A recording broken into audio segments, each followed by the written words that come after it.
আজকের প্রজেক্টটি হলো automatic solar tracker এবং ডে নাইট সেন্সর, অর্থাৎ day night light on of হবে এবং আমাদের স্মার্টফোনের সাহায্যে আমাদের ল্যাম্প পোস্টগুলো ম্যানুয়ালিভাবে অন অফ করতে পারবো। এখানে এটা হচ্ছে আমাদের সোলার ট্র্যাকার, অর্থাৎ সোলার ট্র্যাকার সিস্টেম তৈরি করা হয়েছে সার্ভো এবং সোলার দিয়ে, সাথে আরডুইনো ব্যবহার করা হয়েছে মেন কন্ট্রোলার হিসাবে। এবং আমাদের এটা হচ্ছে রাস্তার মাঝখান দিয়ে যে লাইটগুলো, সেটা হচ্ছে ল্যাম্প পোস্ট। এই লাইটগুলো আমাদের ডে নাইট, অর্থাৎ রাত হলে জ্বলবে এবং সকাল হলে অটোমেটিক বন্ধ হবে, সেই সিস্টেম করা হয়েছে।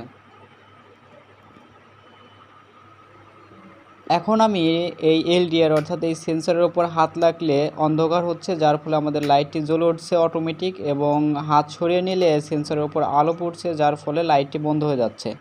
এবং আমাদের এই লাইটটি যদি সূর্যের মতো কাজ করে, অর্থাৎ সূর্য হিসেবে ধরা হয়, তাহলে আমাদের দেখুন এই যে যে সার্ভো ট্র্যাকার, অর্থাৎ আমাদের সোলার ট্র্যাকারটি তৈরি করেছি, সেই সোলারটি কিন্তু আমাদের লাইট যেদিকে নিচ্ছি সেদিকেই এই সোলারটি চলে যাচ্ছে, অটোমেটিক কিন্তু চলে যাচ্ছে। এই ক্ষেত্রে কিন্তু আমাদের সোলার প্যানেল থেকে সর্বোচ্চ শক্তিটা, সারাদিনের সর্বোচ্চ শক্তিটা আমরা ব্যবহার করতে পারবো। আমাদের এই ব্যাটারি চার্জ করা বা অন্যান্য কাজের যে ব্যবহার করি আমরা সোলারটা, সেটা কিন্তু সর্বোচ্চ শক্তিতে আমাদের কাজ করবে।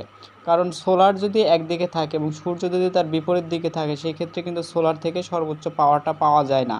যার ফলে আমরা যদি এই সিস্টেমটা ব্যবহার করি, সেই ক্ষেত্রে সূর্য যেদিকেই থাকবে সেদিকে সোলার অটোমেটিক মুভ করবে, যার ফলে আমাদের রোদটা বেশি পাবে।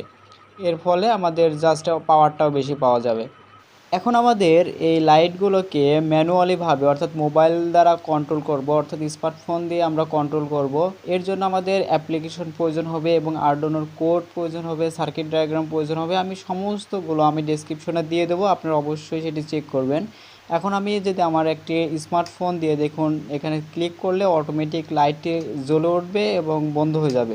এক্ষেত্রে যখন আমাদের রাত্রে অটো লাইটগুলো জ্বলে উঠবে, তখন যদি আমরা কোনো কারণে রাস্তাটা বন্ধ থাকে, সেক্ষেত্রে যদি আমরা লাইটটা অফ করতে চাই, তখন কিন্তু আমরা এই মোবাইলের মাধ্যমে আমরা অটোমেটিক সেই লাইটগুলোকে বন্ধ রাখতে পারি। সেক্ষেত্রে আমাদের রোডে যেহেতু যাতায়াত নেই, সেহেতু আমাদের অহেতুক আমাদের যে পাওয়ারটি আছে সেটি লস হবে না।